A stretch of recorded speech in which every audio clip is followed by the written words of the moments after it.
César, ¿tú vas ahorita para buscarla? Sí. Ok. Entonces vamos a orar.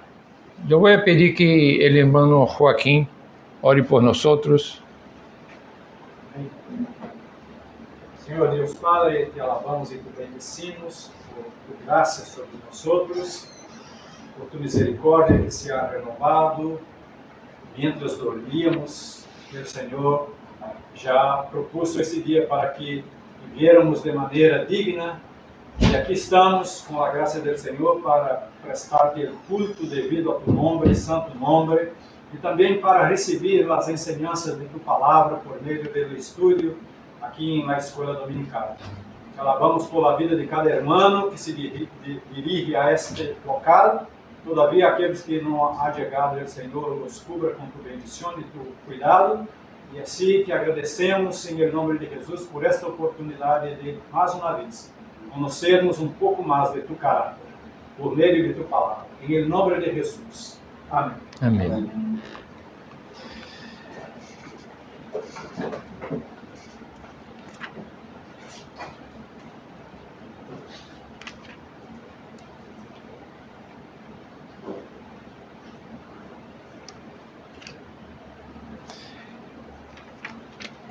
Hermanos, eu invito a ustedes que abram suas Bíblias em Mateus capítulo 28.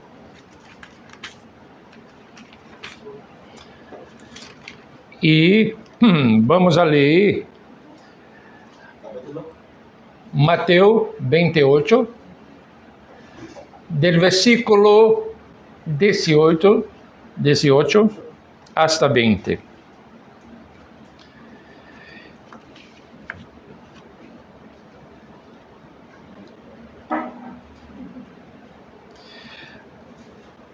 Mateus 28, de 18 hasta versículo 20. E Jesus se acercou e lhes falou, dizendo: Toda potestade me é dada en el cielo e en la tierra. Portanto, id e haced discípulos a todas as nações, bautizando-los en el nombre del Padre y del Hijo y del Espíritu Santo, enseñándoles que guardem todas as coisas que os he mandado. E aqui eu estou com vosotros todos os dias hasta el fin del mundo. Amém. Em la escola dominical, nós estamos estudando sobre a missão da igreja. Há já 3 ou 4 domingos que estamos tratando de pensar neste tema, porque vemos a importância de clarificar ou de apresentar o tema de uma maneira clara e bíblica. E apenas para que os que não estavam aqui antes possam entender a classe que vamos tratar hoje. O tema da missão da igreja é um tema complexo. Primeiro, quando pensamos em definir o tema, definir a palavra missão, qual é nossa missão? E em las primeiras classes, nós vimos que vários autores miram a missão de uma maneira muito ampla, onde todo que a igreja hace é missão.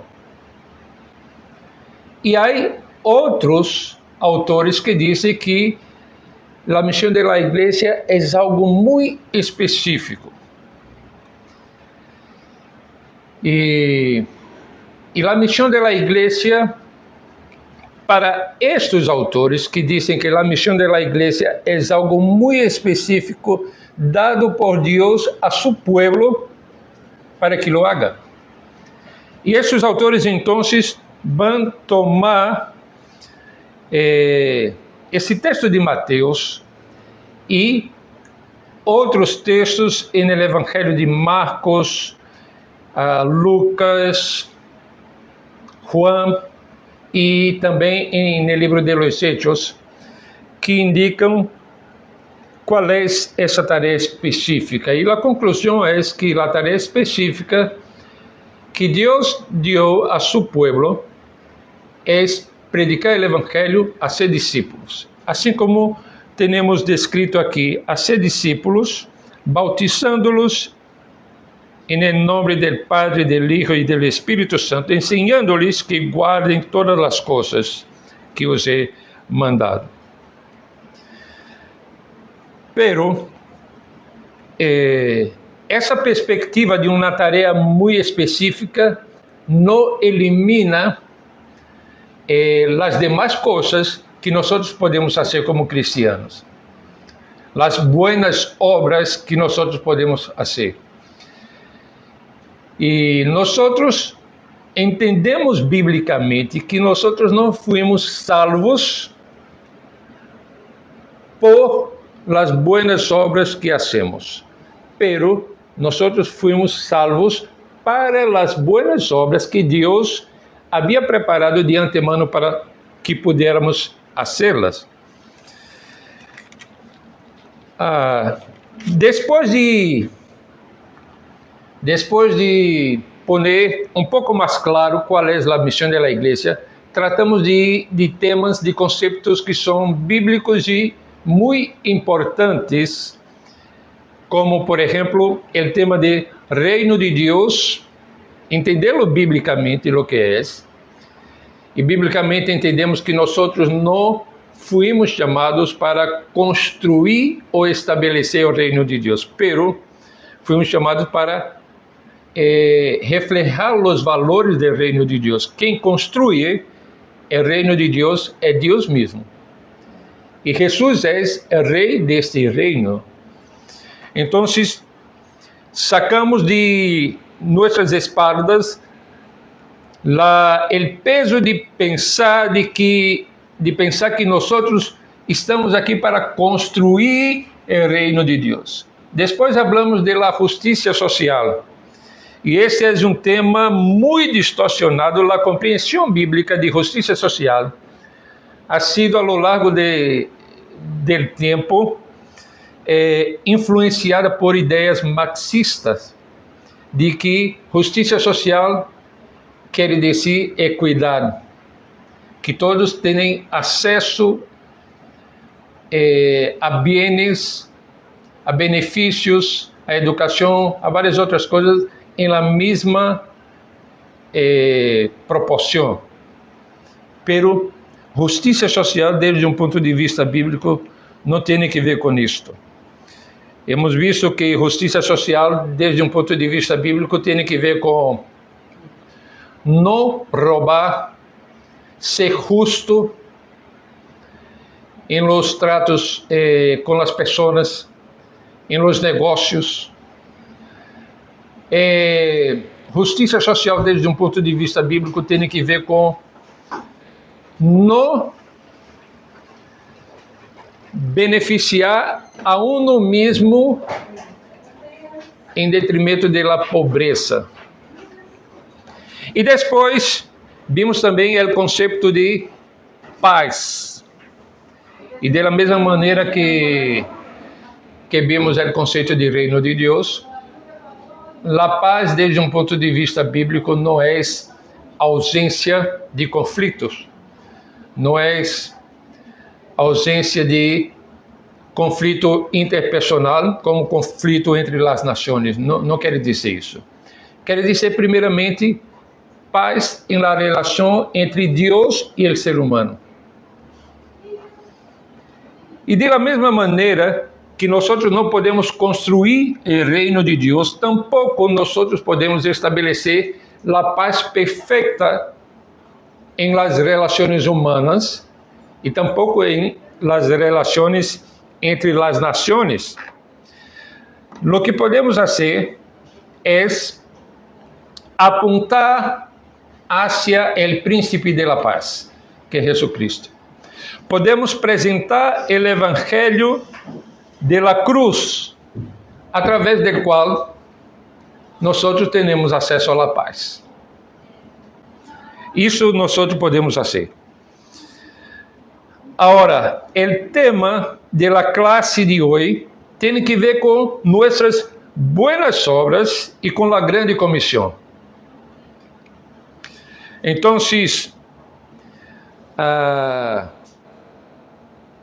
o ponto de partida dessa classe é pensar que se edificar ou construir o reino de Deus, proclamar o evangelho sem palavras e unir-nos a Deus em sua labor de fazer todas as coisas novas, não são as motivações corretas para as boas obras. Quais são? Se a ideia aqui é essa: se não fomos chamados para construir o reino de Deus, nem para estabelecer a paz completa, nem para proclamar um evangelho sem palavras, ou de unir-nos a Deus em todas as coisas que toca a Deus realizar, se essas não são as motivações que necessitamos para as boas obras, quais são? O que nos impulsa como cristianos a ser boas obras? E é disso que vamos falar a partir de agora. Vamos a ler 1 João, capítulo 1. 1 João, capítulo 1. Não, 1 João, capítulo 5, versículo 3. Vamos a ver o que nos diz a palavra de Deus neste versículo.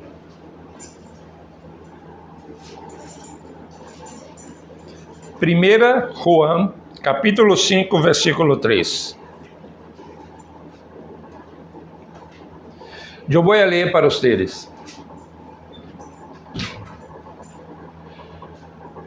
Pois esse é o amor de Deus, que guardemos seus mandamentos, e seus mandamentos não são gravosos.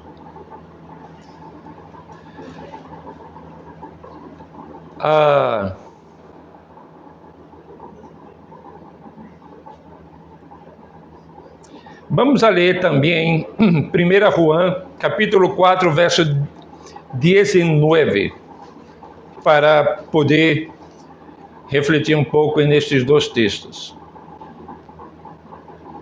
Versículo 19 diz: Nós lhe amamos a Ele, porque Ele nos amou primeiro.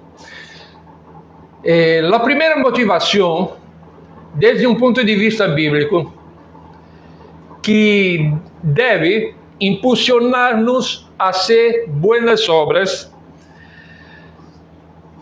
é que nós hacemos boas obras para obedecer a Deus a quem amamos. O versículo 19 do capítulo 4 habla de que amamos a Deus porque Ele nos amou primeiro. E nossa obediência é uma expressão de amor. E no verso 3 do capítulo 5, diz: Pois este é o amor a Deus, que guardemos seus mandamentos. Ou seja, em outras palavras, nossa obediência é uma expressão de nosso amor hacia Deus. Então, me parece que começamos por aqui como um ponto de partida fundamental. As boas obras que hacemos para obedecer a Deus a quem nós amamos. Este é o ponto de partida. Não há como fazer boas obras se uno não ama a Deus, se uno não obedece a sus mandamentos. Se nosotros não amamos a Deus, tampouco teremos amor hacia outras pessoas, porque é difícil amar as pessoas. Aqui vemos, hasta entre nós mesmos como creyentes, eu vejo que temos uma dificuldade para amar a certos irmãos. A vezes selecionamos os que queremos amar. Não deveria ser assim, pero menciono isso solamente para poner sobre a mesa que amar da maneira como deveríamos amar os uns aos outros só é possível quando uno experimenta o amor de Deus hacia uno mesmo. E quando nós desfrutamos desse amor de Deus e amamos a Deus como resposta a esse amor dirigido a nós, então o Espírito Santo nos capacita a amar a los demais, hasta los que são mais difíceis de amar. Pastor, ¿no será que esa selectividad que uno tiene muchas veces y que uno tiene que ser honesto en aceptar que uno se ha comportado de esa manera? Es porque uno piensa que el amor es un sentimiento más que un asunto que tiene que ver con voluntad, que tiene que ver con convicciones y con la obra de Dios en la vida de uno. Pues uno siempre dice, no, yo te amo, pero es porque me caes bien. Y no es porque es un afecto que debo tener con todos, sí, independientemente si me agrada o no me agrada. Sí. Y mira,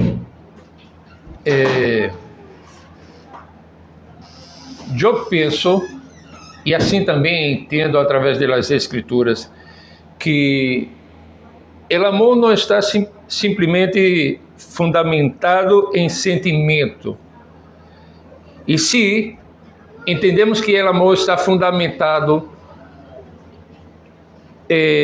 solamente em los sentimentos, então vamos amar de acordo com os sentimentos que temos. Pero o amor bíblico, desde um ponto de vista bíblico, é certo que involucra sentimentos, pero é muito mais que sentimento. É uma decisão de uno de amar, assim como Cristo amou. Tem a ver com um amor sacrificial, como já mencionamos quando estávamos aqui exponendo a primeira carta de Juan. Agora, qual seria a segunda afirmação que nos impulsa a ser buenas obras? Vamos ler Mateus capítulo 22, 39. Mateus 22, versículos 39. Lo leo. Sí. Y el segundo es semejante a este: amarás a tu prójimo como a ti mismo. 22, 39. Sí. Ok, vamos ler também Mateus 5, versículos 43 hasta 45.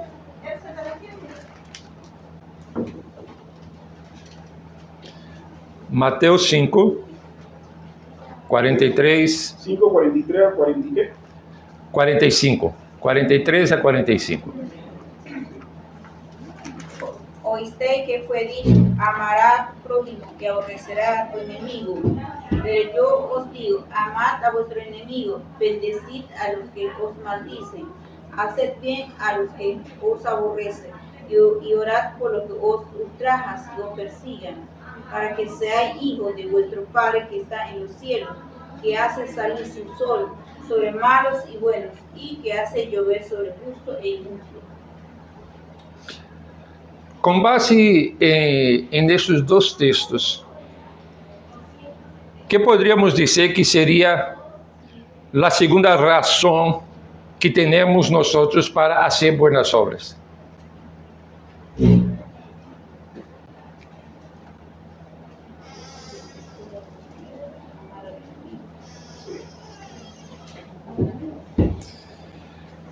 Bueno, a segunda razão porque devemos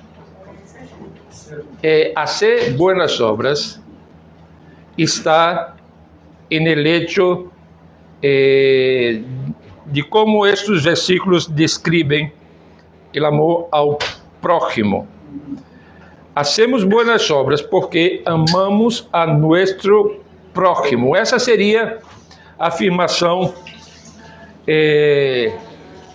para esse segundo ponto. Jesus dijo que o segundo grande mandamento é amar al prójimo. E depois, Jesus amplia esse entendimento de amar ao prójimo, falando que devemos amar nossos inimigos também. Mira a profundidade de esse conceito bíblico de amor. Não é simplesmente amar aqueles que também nos amam, é amar aqueles, digamos, de nossa família, amar aqueles que fazem parte e compartem na mesma fé que nós outros, pero vai mais allá disso, amar a nossos inimigos. Aqui necessitamos de uma capacidade do Espírito Santo, como dijo, para amar uns a outros. Imagina-te amar a nossos inimigos. O Espírito Santo há que capacitar-nos a isso. Pero, se vamos fazer boas obras, devemos ter muito claro a dependência que temos do Espírito Santo para amar e ter esse amor como um fundamento para fazermos as boas obras. Se o primeiro fundamento que vimos é obedecer a Deus, a quem amamos, o segundo é amar a nosso prójimo. E parte dessa razão, qual é? Qual é a parte, digamos, anterior, ou melhor, biblicamente, por que deveríamos amar a todos, incluso a nossos inimigos? Qual é a base bíblica para isso? Porque Deus amou, sim, correto. Que mais? Para sermos reconhecidos como filhos de Deus. Ok, correto. Pero há algo mais. E esse algo mais é que cada ser humano está hecho a la imagen de Deus e tem dignidade intrínseca nesta imagem. Devemos amar porque Deus nos ama, devemos amar porque assim seremos conhecidos como hijos de Deus, pero devemos amá-los porque eles foram hechos a la imagen de Deus. E isso significa que possui um valor inerente. Então, como cristianos, devemos caracterizar-nos por amar a todos, não só a quienes são afines. Aunque somos criaturas finitas e não podemos aliviar todo o sofrimento do planeta, nossa finitude não deve ser excusa para a falta de amor hacia aqueles em nossa proximidade moral. Pastor, cuando en ese pasaje de 22:39 dice que amar al prójimo como a ti mismo, ahí, ¿a qué está apelando Jesús honestamente? O sea, que tenemos que amar a los demás de la misma manera que nos amamos a nosotros o de repente, no sé, o sea, pregunto, ¿no? ¿Será Sí. una forma muy irónica de Jesús de decirle a la gente que tiene que amar de todos modos? Sí, así es. Porque no hay lógica en pensarmos que uno odia a sí mismo. Uno se ama y cuida, o por lo menos procura cuidar de uno mismo. Y por más antipático que uno sea, uno nunca siente odio por sí mismo, ¿es verdad? Sí. Entonces, hay ese tono un poco de ironía porque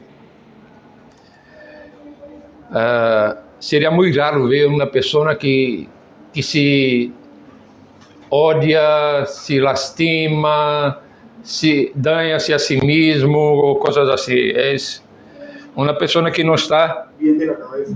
bien mentalmente, ¿no? Exactamente. Pero, apenas para ayudar un poco a José entender lo que estamos haciendo aquí. Hoy el tema, José, tiene que ver con las buenas obras. Y si construir el reino no es nuestra tarea, establecer la paz perfecta no es, entonces, ¿qué es lo que motiva a nosotros a hacer buenas obras? Entonces, empezamos por aquí hablando del amor a Dios y la obediencia a Dios, después amar al prójimo. Pero tenemos todavía más 3 ideas bíblicas que yo creo que nos ayudan a tener una base sólida para realizarmos las buenas obras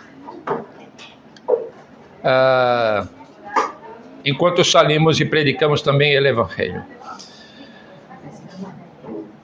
Mateus capítulo 5, versículos 16,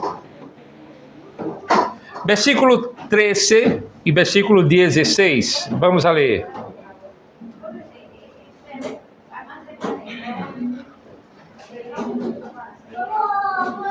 Mateus capítulo 5, versículo 13 e depois versículo 16. Sí, puede leer.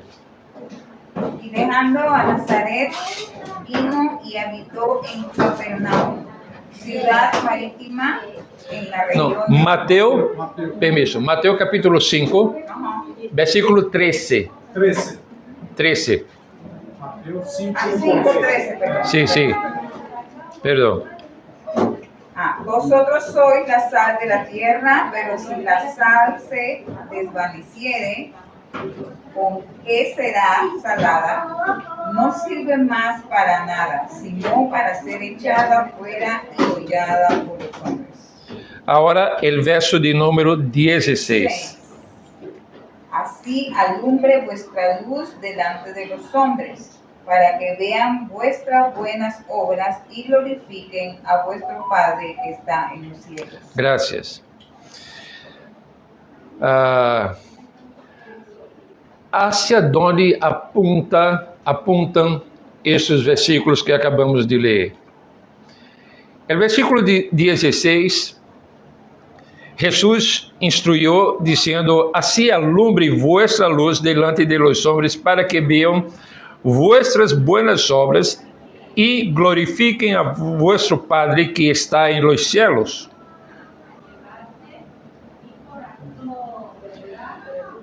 ¿Qué quiere decir esto?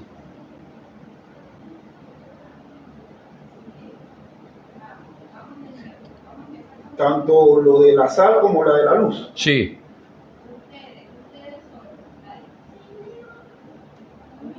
Eu creio que é a própria representação deste amor que o próprio Senhor nos cobra, não? Sí. Amar ao próximo como a ti mesmo, que é a base que estamos estudando. Uhum. Aqui refleja que todas estas, que se sou sal, vou a salar mi entorno, de onde estou em comunidade, vou estar demonstrando este amor e também traindo respeito e amor, porque o outro, os que estão em entorno, son imagen y semejanza de Sí. Dios, así como yo. Y también Sí. la luz que está en mí, que es el propio Dios, que va a hacer con que mis obras demuestren este amor a partir de mis acciones para con el otro. Exato. Tem que ver com isto, pero eu quisiera que vocês pudieran também ver que hacemos buenas obras para mostrar al mundo el carácter de Dios y de sus obras. O sea, cuando hacemos las buenas obras, nosotros mostramos al mundo que Dios está presente y que su influencia en nuestras vidas es real y transformadora. Isso apunta hacia el carácter de Dios, esse carácter que se vê en el amor de Dios para con la humanidad. Sí, pastor, miren, yo estoy pensando ahorita en que, bueno, el Señor está usando figuras ahí para,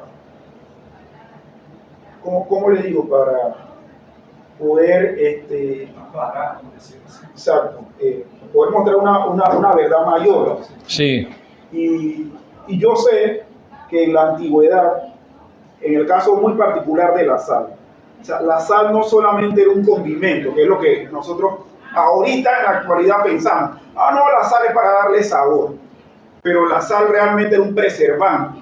sí, Preservante, y más en estos sitios donde Medio Oriente, la Media Luna, todos esos lugares eran semidesérticos, algunos sitios, otros no. Y los alimentos tendían a descomponerse. Entonces, bueno, pienso ahí más bien que lo que Jesús, con este punto que estamos enfocando, las buenas obras, nos está diciendo que sí, tenemos que mostrar el carácter de Dios, porque, o sea, Dios no es de echar a perder las cosas. exato. O sea, nuestras obras van a ser de tal manera permanentes que se va a mostrar la obra de Dios, el poder de Dios, el carácter de Dios. Exato. E mira, quando eu e Kézia vivíamos com os indígenas em Brasil, não tínhamos como preservar a carne, a não ser ponendo a sal para preservar. Não tínhamos neveira, não tínhamos nada na comunidade indígena. E lá usávamos a sal para preservar o que tínhamos. Então, a ideia é justamente o que disse Joaquim e também o irmão César, quanto a las metáforas que encontramos aqui nestes dois versículos. Pero o ponto central aqui é revelar ao mundo o caráter de Deus e de sua obra. É Deus que está obrando através de seu povo. A ideia central é essa. Hacemos boas obras para mostrar o caráter, a grandeza e a obra de Deus ao mundo. Ponto de número 4. Veamos Mateus capítulo 7. E vamos a ler versículos 16 hasta 20.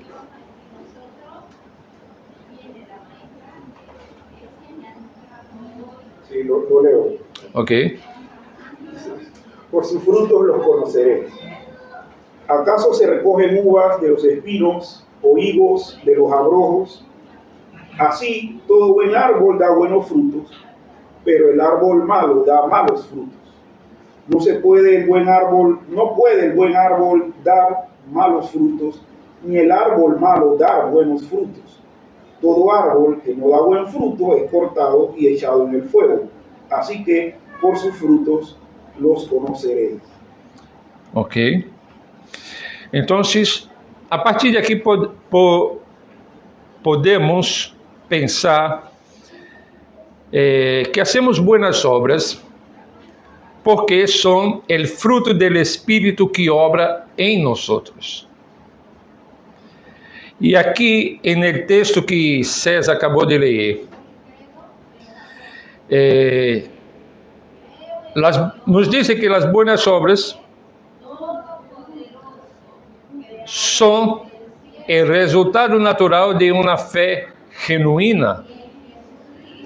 Esse é o entendimento que temos desse texto leído de Mateus capítulo 7, de versículo 16 hasta 20. Ou seja, o fruto não é lo que nos garantiza a salvação, pero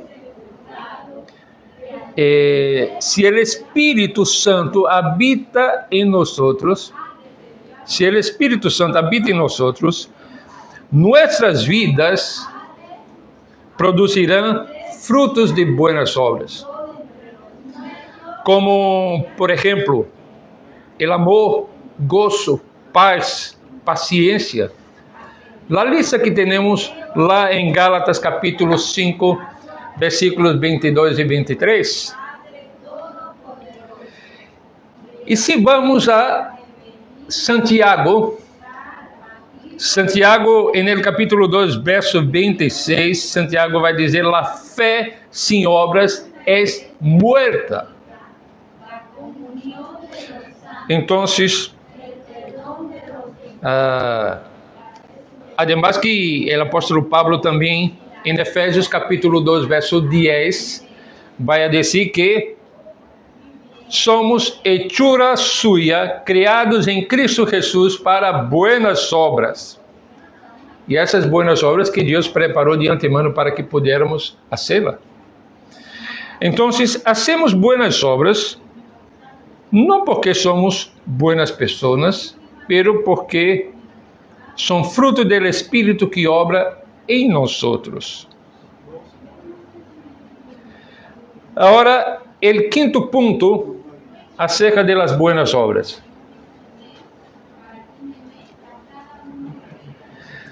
Las buenas obras, hacemos buenas obras para ganar oyentes del Evangelio.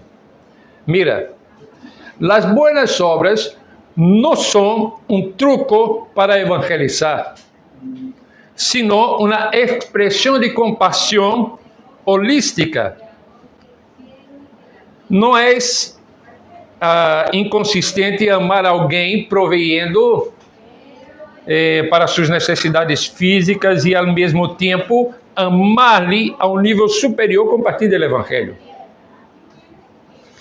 Se a evangelização é um acto de amor profundo por el alma de outra pessoa, então as buenas obras podem preparar o caminho, derribar barreiras e abrir corações para que o Evangelho de Cristo seja escuchado e recebido. Se não compartilhamos o Evangelho por medo a ser mal interpretado, podemos estar descuidando a necessidade mais profunda das pessoas. Em las classes anteriores, eu mencionei que hacer buenas obras, muchas otras instituciones del gobierno pueden hacerlo. Muchas otras personas que no tienen a Cristo como su Señor y Salvador pueden hacerlo. Por isso que entendemos bíblicamente que a tarefa que distingue a igreja de qualquer outra instituição humana é a predicação do Evangelho.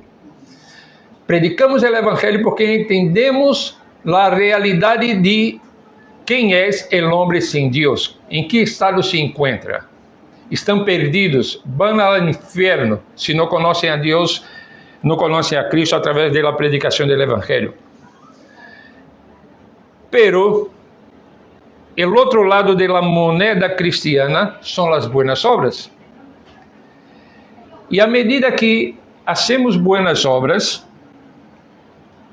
demonstrando compaixão, demonstrando amor hacia las pessoas, amor verdadeiro, então ganhamos espaço, ganhamos oyentes para a mensagem do Evangelho.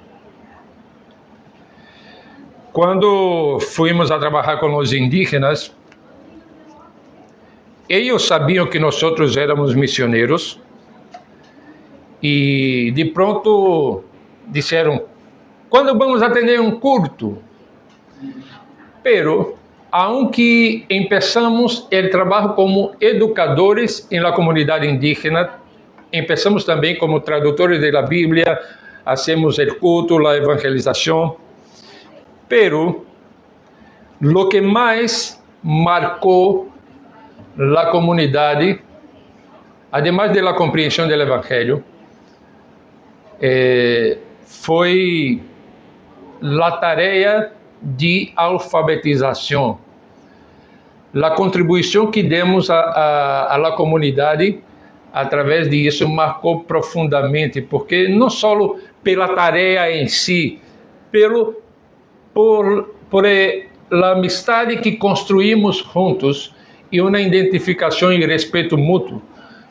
Então, assim fomos ganhando os oyentes para a predicação do Evangelho.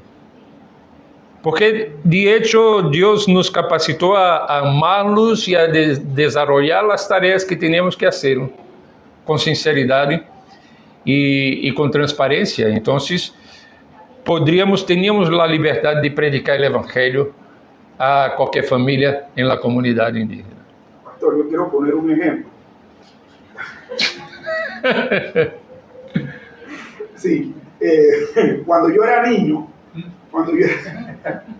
yo pertenecía, exacto, hace mucho tiempo, yo pertenecía al movimiento Scout. Ahora, ¿qué quiero decir con eso? No hacerle propaganda al movimiento Scout acá, pero yo recuerdo que en esa época, y yo le comentaba hace unas horas a mi esposa, que los Scouts en Panamá, cuando había un incendio, eran los primeros o los segundos que llegaban al área del siniestro.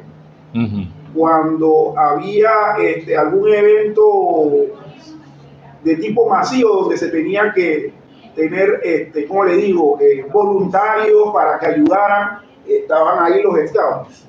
Entonces eso popularizó mucho el movimiento, tanto así que de los poquitos Scouts que había en esa época, en un par de años el número creció. O sea, los grupos, sobre todo en la ciudad de Panamá, donde había más grupos, y sobre todo en los barrios difíciles, los Scouts crecieron. ¿Por qué? Porque los Scouts hasta maleantes correteaban. Cuando un maleante arrancaba una cartera, créame que venía la tropa de muchachos con palos detrás de él. Y si lo agarraban, pobrecito. Entonces, ¿eso qué hizo? Como usted está diciendo, ¿no? Eso estableció una relación entre la comunidad y el movimiento. Tanto así que todo el mundo quería que su hijo fuese Scout. De hecho, yo recuerdo una vez, le comentaba a mi esposa también, que una vez yo me paré en una línea de seguridad de esas para cruzar la calle y se detuvo el tráfico. Yo no tenía intención de cruzar, simplemente estaba ahí parado porque estaba esperando a alguien y el tráfico se detuvo porque ya era muy común que un Scout se parara y buscara gente para cruzarle la calle. Entonces, eso que usted dice respecto a cómo es, pues, realizar buenas obras y que abre la puerta para que la gente escuche el Evangelio es muy cierto, porque si en un movimiento netamente social como el escultismo pasó eso, ahora imagínese en la iglesia, es mucho mejor. Sí. Hay varios movimientos cristianos que atienden la población en situación de calamidades, catástrofes naturales y cosas así. Y yo me recuerdo cuando pastoreaba la iglesia de Quessia, hicimos una conferencia con una organización que tenía este ministerio. Quando havia, por exemplo, tsunami em algumas partes do mundo, ou conflitos, aí estava essa organização prestando assistência humanitária, amando as pessoas nessa situação, e assim ganhavam ele espaço também para proclamar o Evangelho entre eles. Então, hacemos buenas obras para ganar oyentes del Evangelio. Ahora, para concluir esta parte sobre las buenas obras, hay una distinción muy importante que debemos hacer y entender perfectamente. Y esa distinción nos presentan los teólogos de la teología sistemática. Y es la distinción entre iglesia institucional y cristiano individual, o iglesia orgánica, como unos dicen. Y esa es una distinción crucial entre la iglesia como una organización, una institución pública, y el cuerpo de creyentes individuales. ¿Y por qué es importante compreender esa distinción? Por el hecho de que hay mandamientos para la iglesia local que un cristiano individual no puede y no debe cumplir. Por ejemplo, disciplina eclesiástica. No es para un cristiano individual disciplinar a otro cristiano. Esto es un mandamiento para la iglesia, para el liderazgo de la iglesia. Administración de la cena del Señor. Eso es para la iglesia como una institución. Del mismo modo, hay mandamientos para cristianos individual que no son la misma misión de la iglesia institucional. Voy a poner un ejemplo. Cuando la Biblia, cuando Pablo en Efesios habla del esposo amar a su esposa, eso no quiere decir que la iglesia como una institución va a amar a la esposa. Está hablando de un individuo. Percebe que hay que hacer una distinción. Entonces, ¿qué quiero decir con eso? Como una institución, la iglesia no es una ONG, una organización no gubernamental. No es una institución de caridad, en el sentido de cómo las ONGs funcionan. La iglesia es una institución establecida por Dios que tiene una tarea específica: predicar el evangelio, hacer discípulos, disciplinar a los creyentes que están se alejando del camino del Señor, edificar a la iglesia, preparar liderazgo, enviar misioneros. Todo eso está bajo la responsabilidad de la iglesia. Pero hay cosas que tocan a el cristiano individualmente o en grupo, pero no como iglesia institucional. Voy a poner algunos ejemplos.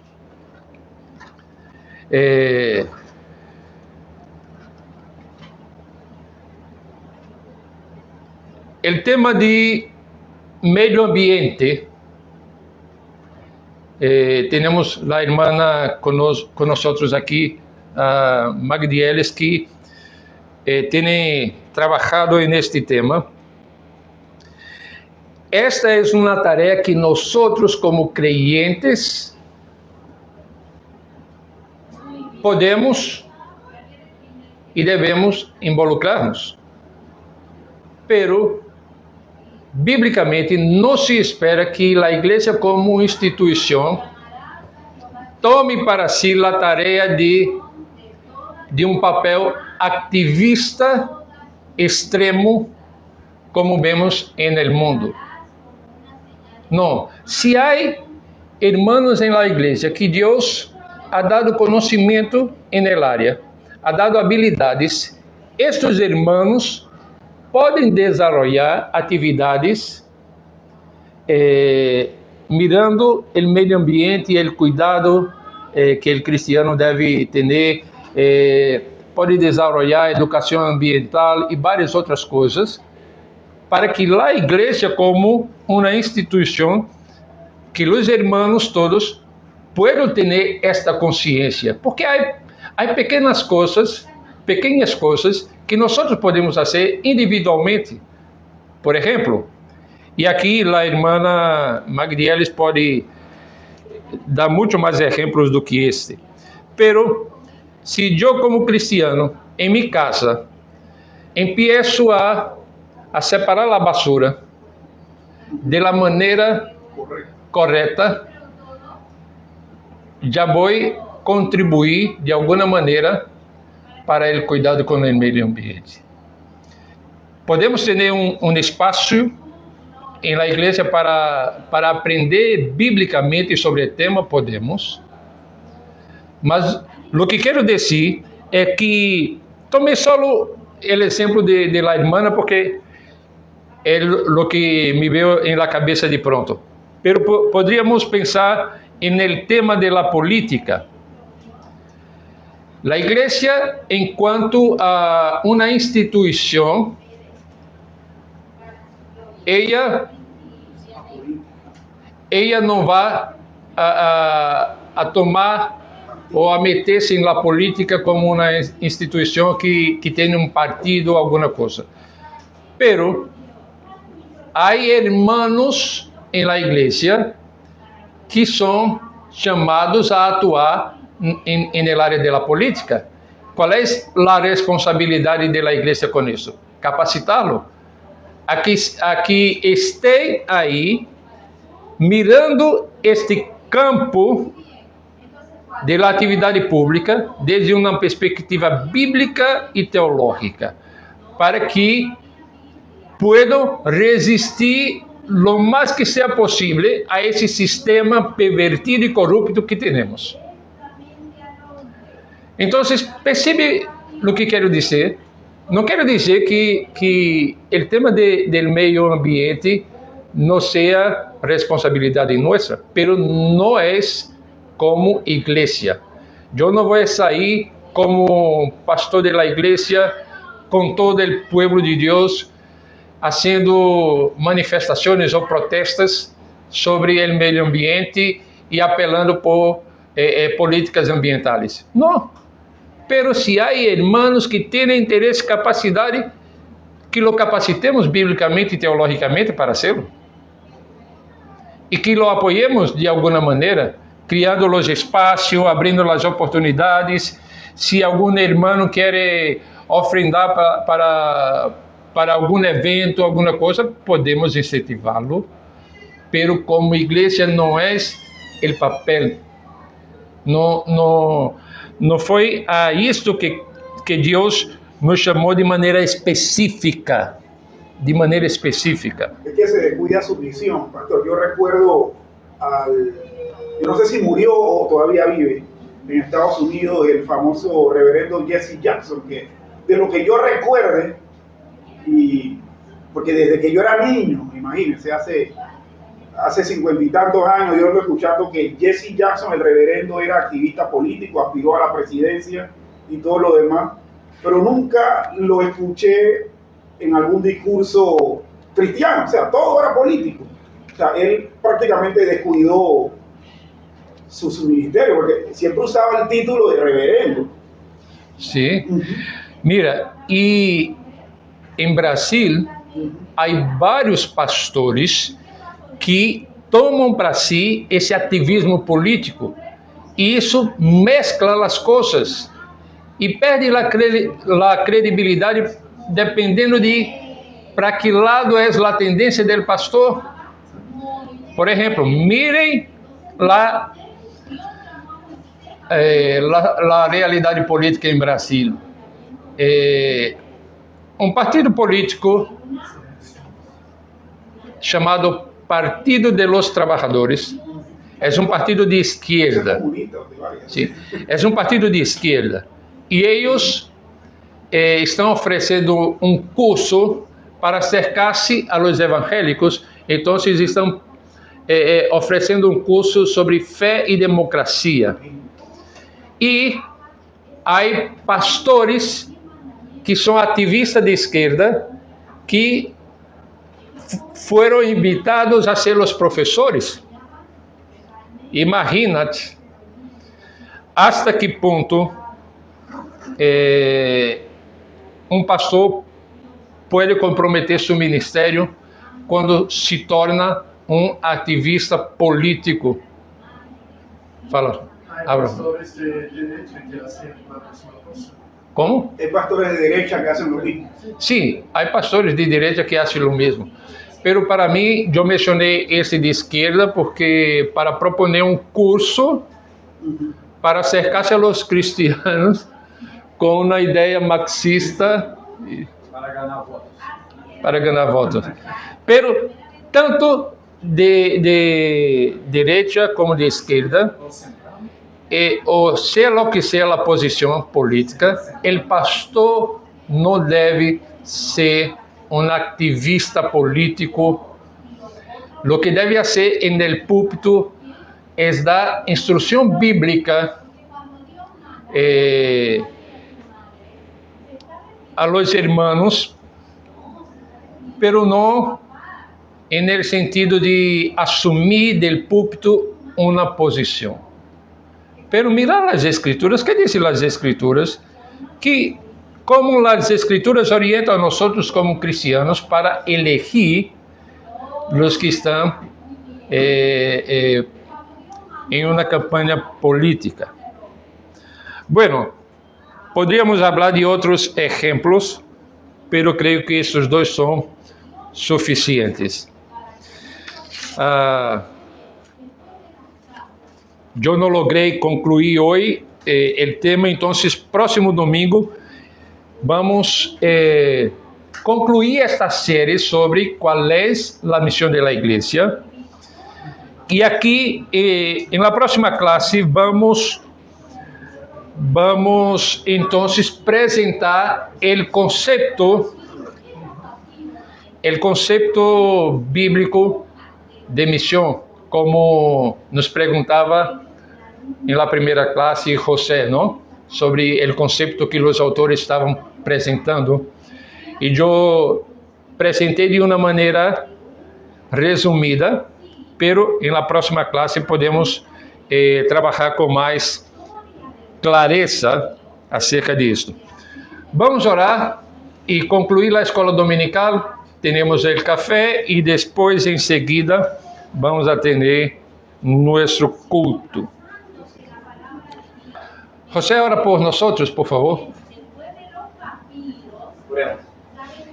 Amado Padre Todopoderoso, venimos delante de ti, Señor, en este momento para darte las gracias por estar reunidos aquí, Señor, por tener la libertad de escuchar tu palabra, de que los dones que tú has dado a los hombres puedan ser puestos en práctica por medio del pastorado y de la predicación, Señor. Ayúdanos, Señor, a aclarar todos estos temas que son muy importantes para el correcto funcionamiento de tu iglesia en la tierra. Amado Padre, bendice a cada uno de los que estamos aquí y que el día de hoy, Señor, tú seas glorificado por medio de todo lo que se haga en el culto, tanto las oraciones como las alabanzas y la predicación sea agradable a ti. Amado Dios, esto te lo pedimos, Padre, en el nombre de Jesucristo. Amén. Amén. Amén.